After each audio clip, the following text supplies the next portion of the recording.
наврӯз аз ҷумлаи ҷашнҳои муқаддас ва бӯстонии миёгонамон буда, он аз фарорасии фасли зебои баҳор ва аз ибтидои соли нави аҷдодӣ мужда мерасонад. наврӯз рамзи офариниши айём, эҳёи табиат ва оғози зиндагӣ буда, ҳамчун пирӯзии нур бар зулмот, хайр бар шар ва тантанаи некӣ бар бадӣ таҷлил мегардад. наврӯзи фархундапа яке аз ҷашнҳои писандидаи оламиён мебошад, ки бо сифатҳои башардӯстонааш аз ҷониби ҷомеаи ҷаҳонӣ ҳамчун дастоварди камназири фарҳанги умуми инсонӣ пазируфта шудааст. дар доираи тантанаҳои наврӯзӣ намояндаи ҳукумати ҷумҳурии тоҷикистон дар ноҳияи Ховалинг, вазири корҳои дохилии ҷумҳурии тоҷикистон бо баргузории як ҳамоиш кулли сокинони ноҳияро бо наврӯзи дилафрӯз табрик гуфта, иброз дошт, ки имсол мебояд аз солҳои пешин бештар заҳмат кашида дар рушди ҳама соҳаҳои хоҷагии халқ ба дастовардҳои зиёд ноил гардем ва дар таъмини амнияти озуқавории кишвар саҳми арзанда гузорем. ба ятимону бепарасторон ва оилаҳои ниёзманд кӯмак расонида сатҳи зиндагиашонро беҳтар созем. дар наврӯзгоҳи ноҳияи Ховалинг сокинон аз ҷамоатҳои деҳот ва маркази шаҳрак ба ҳам омада кадбонуҳо хӯрокҳои миллӣ омода карда, намунаҳои ҳунарҳои мардумиро ба маърази дид гузошта буданд. намоишгоҳи сокинони ноҳияи Ховалингро намояндагони ҷамоати деҳоти Шугнов бо пешниҳоду нону маҳсулоти нонӣ ва ширинию хӯришҳо ором медод ва ҳамин гуна дастурхони идонаро намояндагони ҷамоатҳои Ғаффор Мирзои Ховалинг ва Ҷонбахт ороста буданд, ки раҳбарияти ноҳия ва меҳмонон аз онҳо дидан карда ба ҳунару маҳорати кадбонуҳо баҳои баланд доданд. ҳама дар васфи Наврӯз шеър мехонданду ҳамдигарро таҳният мегуфтанд. дар намоишгоҳ навъҳои гуногуни маҳсулоти саноатӣ ва кишоварзиро низ ба маъраз гузоштанд, ки аз рушди истеҳсолот ва фаровонҳосилии баракати ҳар хонадон дарак медиҳад. кормандони муассисаи давлатии хоҷагии ҷангали ба номи Саидаҳмад Каримов низ маҳсулоти меваҷоти хушки аз ҷангал ва гиёҳҳои шифобахши ҷамъовардаро ба намоиш гузоштанд. сурудхонӣ ва рақсу шодии хурду калони ноҳия нишод аз ваҳдату ҳамбастагӣ, иттиҳоду сарҷамъии сокинон, шукӯҳу ҷалоли Наврӯзи ниёгон ва эҳтирому арҷгузорӣ ба фарҳангу тамаддуни бостонӣ мебошад. мо шукрона аз он мекунем, ки дар чунин як давлати соҳибистиқлол, дар як давлати хушбоду ҳаво умр ба сар мебарем ва чунин ҷашнҳои миллию ниёгонро бо як хушӯ хурсандӣ таҷлил намуда истодаем. воқеан ҳам наврӯз давра ба давра такомул ёфта, доираи таҷлил ва шакли баргузории он ба таври васеъ густурдаву мукаммал гардидааст. хушҳолию хушгӯиҳои мардум аз бахту иқболи неку осудагии сокинон дарак медод. ҳамчунин ҷавонон бозиҳои гуногуни варзиширо ташкил намуда буданд. раиси ноҳияи Ховалинг дар баромади табрикотӣ аз қудуми пурфайзу накҳатбори Наврӯз ва решаи таърихии кӯҳан доштану муаррифгари оинҳои суннатӣ будани ин ҷашни аҷдодӣ ёдовар шуда, сокинонро бо иди зебои баҳор муборакбод намуд. дигар баромадкунандагон низ иброз доштанд, ки Наврӯз ҷашни кӯҳани мардуми мо мебошад ва имрӯзҳо ба ҷаҳонӣ шудани он дар аксари давлатҳои ҷаҳон ҷашн гирифта мешавад. дар базмгоҳи ноҳияи Ховалинг савту навоҳои дилошуби ҳунармандон ва барномаи рангини театрӣ кунонидашуда манзури иштирокдорон гардонида шуд. эҳсоси ҷолибияти барномаи консертӣ дар он буд, ки рақсҳои мавзуну таронаҳои пурмазмуни баҳорӣ аз ҷониби ҳунармандон дар сатҳи баланд иҷро гардида, ин ҷашни бошукӯҳ ва баддил наздикро боз ҳам шаҳомати дучанд бахшид. тантанаҳои наврӯзӣ дар ҷамоатҳои деҳот ва деҳаҳои дурдасти ин ноҳияи зебоманзар идома доранд. ширинҷон Сафарзода, Сайфиддин Исмоилов аз ноҳияи Ховалинг барои барномаи Навид.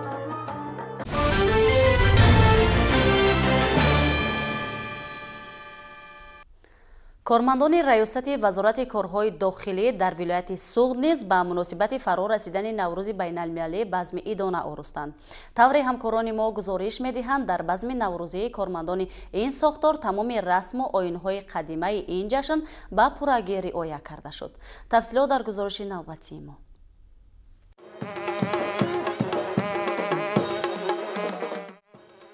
имрӯз барои кормандони раёсати вазорати корҳои дохилии ҷумҳурии Тоҷикистон дар вилояти Суғд тантании наврӯзӣ бошукӯҳ барпо шуд.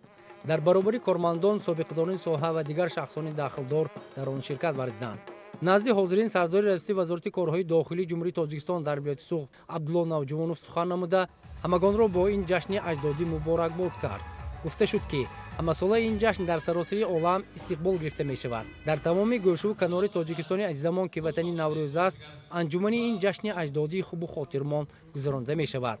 дар шахсияти иштирокдорон ҳамаи наздикону пайвандони онҳоро бо ин рӯзи фархонда шодбош гуфт. дар навбати худ кормандони ин раёсати бонуфуз, ки баҳри ҳимояи осоиштагии мардум заҳмат мекашанд, иброз доштанд ки ҷашни миллиро бо як омодагии хоса истиқбол мекунанд. тамоми мардуми тоҷикистонро бо ин рӯз сидқан шодбош намуданд. имрӯз дар тамоми ташкилоту муассисаҳо иди байналмилалии ҷашни наврӯз таҷлил гирифта шудааст ва аз он ҷумла дар раёсати вазорати корҳои дохилии ҷумҳурии тоҷикистон дар вилояти Суғ наврӯз таҷлил гашта истодааст. ман аз фурсати муносиб истифода бурда тамоми сохторҳои қудратиро ба омади наврӯзи аҷам табрик мегӯям. ҳар рӯзатон наврӯз бод, наврӯзатон фирӯз бод. дар чорабинӣ ҳамчунин ҳофизону сарояндагони шинохтаи вилоят ширкат варзида бо таронаҳои дилангези хиш таби аҳли нишастро болида сохтанд.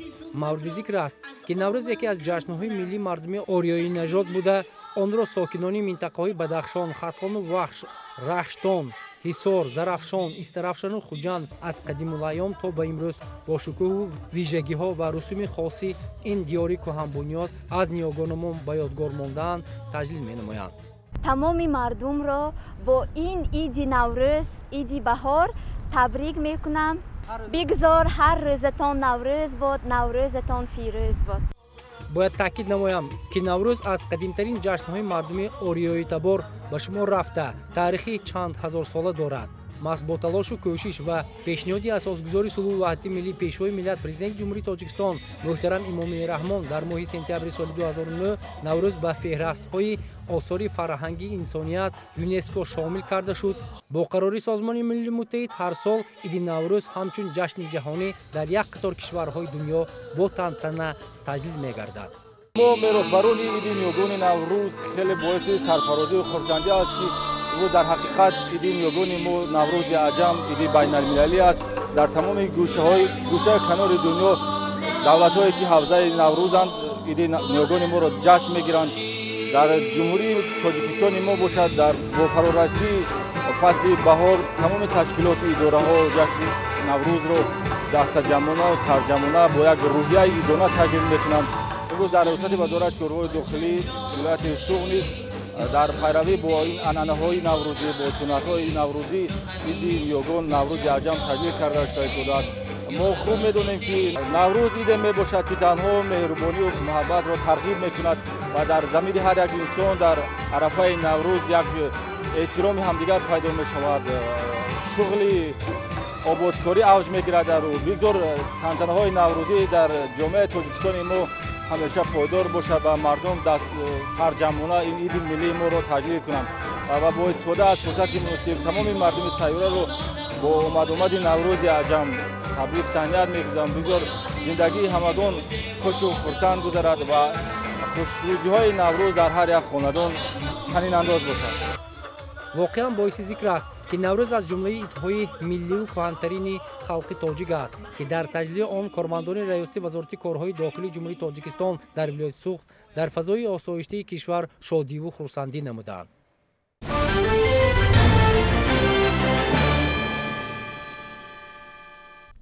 наврӯз ба унвони иди баҳор ва эҳёи табиат дар тамоми кишварҳои Осиёи марказӣ ва як қатор кишварҳои дунё ҷашн гирифта мешавад. бо таҷлил аз ин иди қадима сокинон аз гуноҳи ҳамдигар гузашта бо ҳам меоянду таомҳои гуногуни хоси ин айёмро омода ва хурсандӣ мекунанд. зеро наврӯз рамзи зинда шудани табиат, фаро расидани кишту кор, фаровонию серую пурӣ буда оламро шукуфону зебо мегардонад. дар тамоми ташкилоту идораҳои вилояти Хатлон ҳамасола ҷашни наврӯз бо тантана ҷашн мегирданд. ҳамкорон мо мавзӯъро аз ноҳияи Хубодиён идома медиҳанд.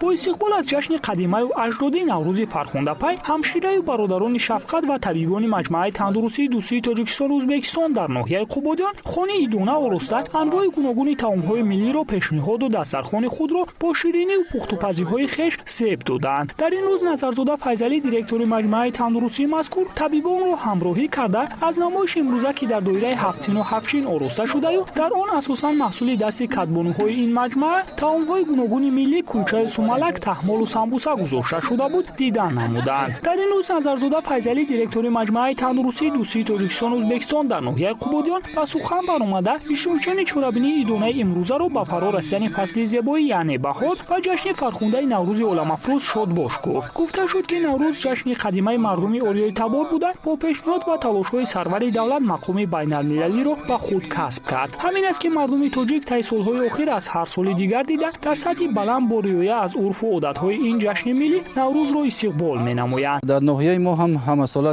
бо як таби болида ҷашн мегиранд ва худи беморхонаи маҷмӯаи тандурустии дӯстии Тоҷикистону Ӯзбекистон ки тӯли як сол мешавад ба фаъолият шурӯъ кардааст. Мо аввалин маротиба ин ҷашнро дар ин беморхона ҷашн мегирем. Наврӯз ин худи як ҷашни қадима аст ки як урфу одатҳои миллати моро ҳамасола зинда мегардонад ва мардумро водор месозад ки ҳамавақт хел хурсанд бошанд. пас аз суханронӣ ба тадбону ҳамшираҳои шӯъбаҳои ин маҷмӯаи тандурустӣ барои фаъолияти хубу назаррас ва ташхису тавбати беморон тӯҳфаҳои идонаю сипосномаи директори маҷмӯа тақдим карда шуд ва масъулин барои тадбони ҳозир бародарону ҳамшираҳои шафқат бурдборию муваффақият дар кору фаъолияти минбаъда таманно намуданд. қисмати фарҳангии чорабинии имрӯза дар маҷмӯаи тандурустии дӯстии Тоҷикистону Ӯзбекистон бахши ҷолибу хотирмони ҷашни Наврӯз дар ин рӯз буд. Серу хурду калон бо шунидани таронаҳои дилошӯб рақсиданду хурсандӣ карда то дер дар фазои сулҳу суботи кишвар Наврӯзи оламафрӯзро ҷашн гирифтанд.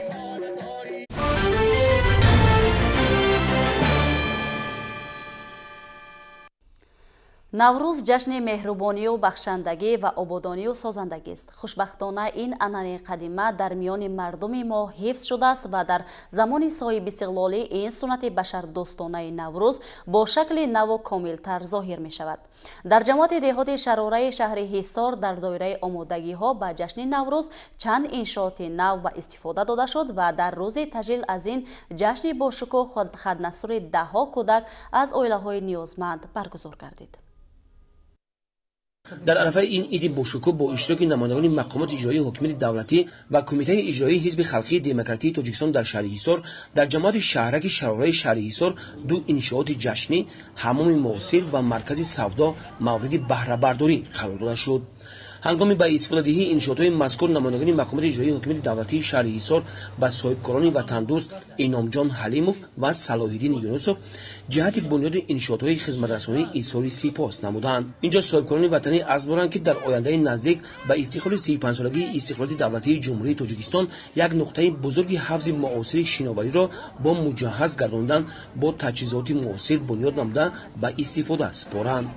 ҳамчунин дар ин рӯз бо дастгирии соҳибкорони маҳаллӣ тӯи хатнасури 16 нафар кӯдакони ятим аз оилаҳои ниёзманд доир карда шуда ба онҳо сару либос, тӯҳфаҳои арзишманд ва кӯмакҳои моддиву молӣ тақдим карда шуд. сокинони ҷамоат ва кормандони соҳаи мағриб дастурхони идонаи наврӯзӣ иборат аз 7 син ва 7 шин оро дода дар як гӯшаи наврӯзгоҳ ҳунармандон ҳунари дасти хешро манзури ҳозирин гардониданд. дар чорабини мазкур ба якчанд нафар фаъолон ва соҳибкорон ҷиҳати вусъат бахшидани корҳои ободонию созандагӣ бо ифтихорнома қадрдонӣ карда шуданд. сипас аз ҷониби аҳли ҳунар ва хонандагони муассисаҳои таҳсилоти миёнаи умумии ҳудуди ҷамоат чорабинии рангини фарҳангӣ пешниҳоди ҳозирин гардонида шуд.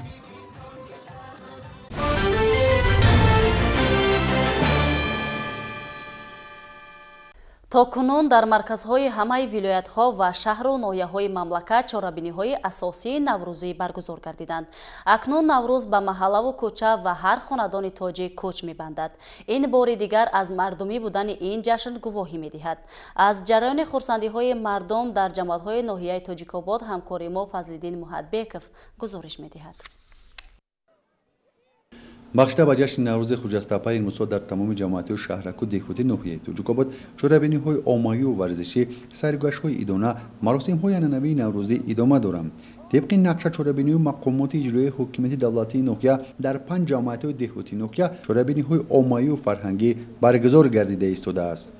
در این روزها ساکنان جامعه‌های مذکور به سیر تماشای دشت و صحرای گلپوش و کوهستان می‌برند و از هوای صاف و بی‌غبار نفس می‌گیرند. در این روز تمام کارمندان تشکیلات و مؤسسه‌ها دستاوردهای خود را به معرض تماشا گذاشتند. واقعا نوروز و بهار این ایام شکوفایی است، همه گلپوش و گلریز است. دختران کرته‌های ملی به بر کرده دسترخوان نوروزی آراسته می‌کنند و شعر و غزلخوانی می‌نمایند. دسترخوان نوروزی اساساً از 7 سین و 7 شین عبارت بوده اینچنین با خوراک‌های خوب و دلنشینی نوروزی آرا داده می شود. چنین چورابینی‌های نوروزی در تمام جامعه‌های دهاتی ناحیه برگزار می گردد.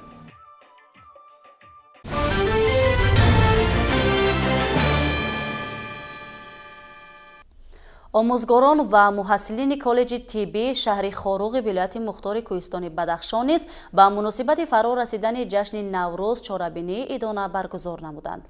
خاصیت خدایربگزاده همکار ما اطلاع می‌دهد که با چاره‌بینی نوروزی آموزگاران و دانشجویان این مؤسسه تعلیمی ساکنان محله‌های گرد و اطراف شهر خاروغ نیز همراه شده در یکجایگی بزمی باشکوه آراستند.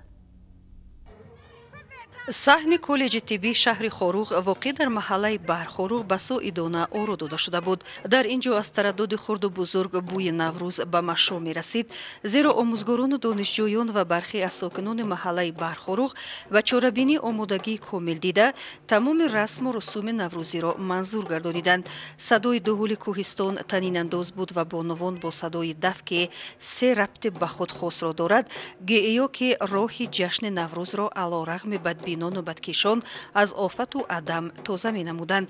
هر یک ربط صدای دف با غلغله و آهنگ خاص خود قدم تازه نوروز را معرفی می کرد.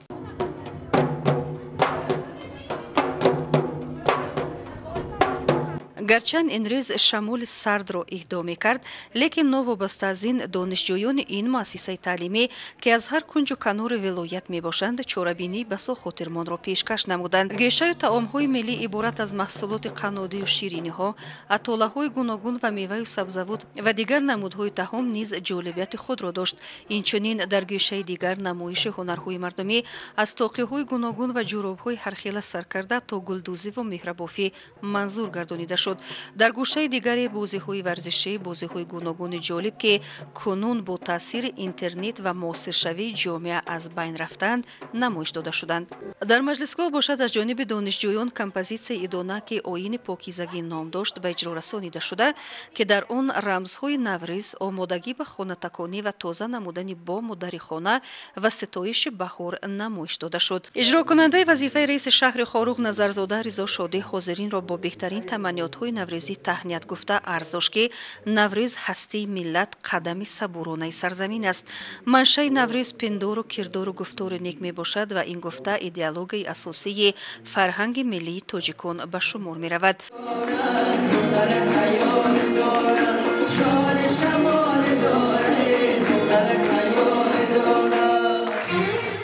باید گفت که جشن ملی تاجیکان با جهانی شدنش امروزها در بیشتر دولت‌های دنیا تجلیل می‌گردد و همه ملت و خلقیت‌ها ارزش‌های آن را برابر قدر می‌نمایند و مهمترین ارزش نوروز این بشردوستی و آدمدوستی می‌باشد. نمایش لباس ملی، رقص‌های یکه و عاموی، سرودخوانی، بیت برک، شعرخوانی، قرائت غزل و وصف نوروز در اشعار ایجادکاران ملت‌های گوناگون منظور گردانیده شد. در مجمع چاره‌بینی ایدانه در محله برخاروغ شکوه خاص داشت.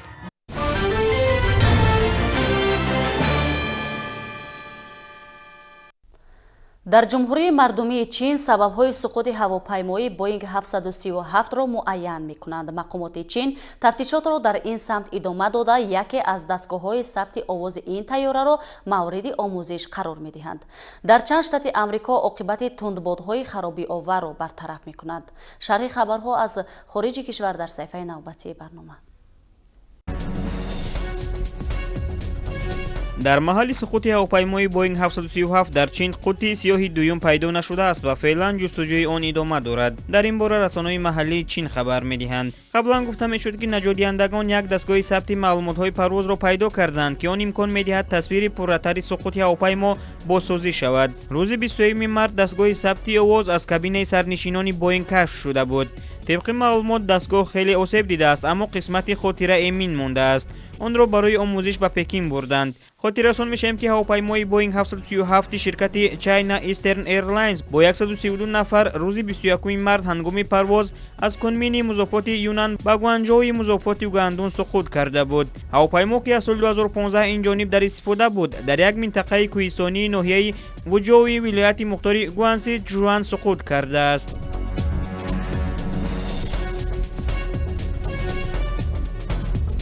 дар қисмати шимол шарқии ҷопон заминларзаи 5.1 дараҷаи сабт шуд. дар ин бора идораи миллии обовушносии ин кишвар хабар дода гуфтааст ки дар минтақа хатари сар задани сунами вуҷуд надорад. маркази заминларза дар соҳили музофоти Фукусима воқеъ буда дар умқи тақрибан 50 километр дар зери қаъри уқёнус қарор доштааст. дар бораи талафот ва хисорот инчунин дар бораи вазъияти изтирорӣ дар нерӯгоҳи садамавии Фукусима як маълумоте мавҷуд нест. ҷунбишҳои заминро сокинони музофотҳои Мияги, Ивате, Аомори эҳсос намуданд. хотиррасон мешавем ки шаби 16 ба 17 март дар ҳамин минтақа заминларзаи шадид бо қувваи 7.3 балл рух дода буд. бар асари он 3 нафар ҷон бохта, беш аз 200 нафар маҷрӯҳ шуданд. офати табиӣ ҳазорҳо нафарро аз истифодаи нерӯи барқ маҳрум сохта, ба ҳаракати нақлиёти роҳи оҳан халал ворид намуда буд.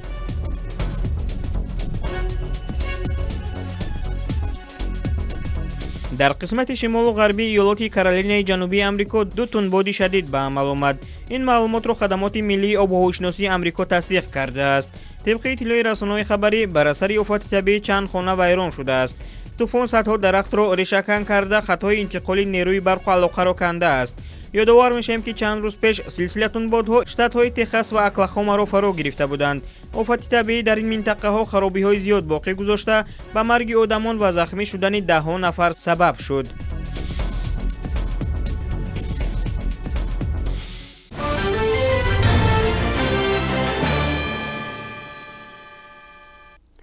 яке аз рукнҳои муҳими ҷашни наврӯз ташкил кардани мусобиқаҳои гуногуни варзишӣ дониста мешавад ки хушбахтона ин анъана токунун дар кишвари мо риоя мегардад.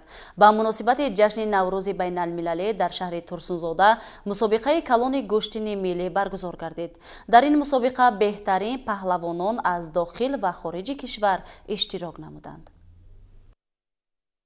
бо ташаббуси мақомоти иҷроии ҳокимияти давлатӣ ва соҳибкорони маҳаллӣ гӯштини миллӣ доир гардид ки дар он паҳлавонон аз тамоми гӯшаву канори мамлакат, вилояти Хатлони Суғд, вилояти Мухтори Кӯҳистони Бадахшон, шаҳру ноҳияҳои тобаи марказ иштирок доштанд. ҷашнҳои баҳорӣ ки имрӯзҳо дар диёри Бишт Осои мо таҷлил мегардад, васлгари дирӯзу имрӯз, ҳимоятгари суннатҳои волои ниёгон, решапайванди наслҳо, бозгашт ба асли хеш ва эҳёи беҳтарин расму оин ва анъанаҳои миллиамон мебошад. шукӯҳи ҷашнҳо дар ҳар гӯшаву канори ватан мардумро ба ҳам оварда бо шодиву нишоти беандоза таҷлил мегардад. дар доманаи теппаҳо ҳазорон мухлисону паҳлавонони гӯштини миллӣ ҷамъ омада ҳамчун анъанаи нек дар мусобиқаи гӯштини миллӣ иштирок намуданд. бояд гуфт ки имрӯзҳо дар шаҳру ноҳияҳои кишвар мухлисон ва ҳаводорони гӯштини миллӣ низ зиёд ба назар мерасад. ин аст ки садҳо ҷавонону наврасони шаҳру деҳот дар толорҳои варзишӣ аз устодон ва мураббиёни мактабҳои варзишии кӯдакону наврасон маҳорати варзишӣ меомӯзанд. беҳтарин варзишгарон сазовори тӯҳфаҳои арзишманди кумитаи тадорикот гаштанд.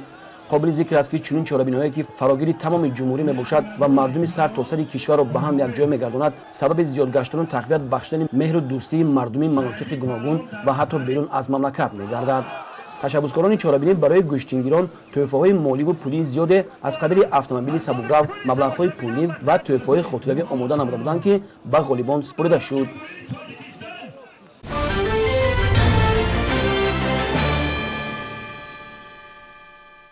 бинандагони гиромӣ, ин буд барномаи иттилоотии навид ки мустақиман манзури шумо гардонидем. ба шумо истироҳати хубу бо фароғатро орзумандем. хайр, то дидори оянда.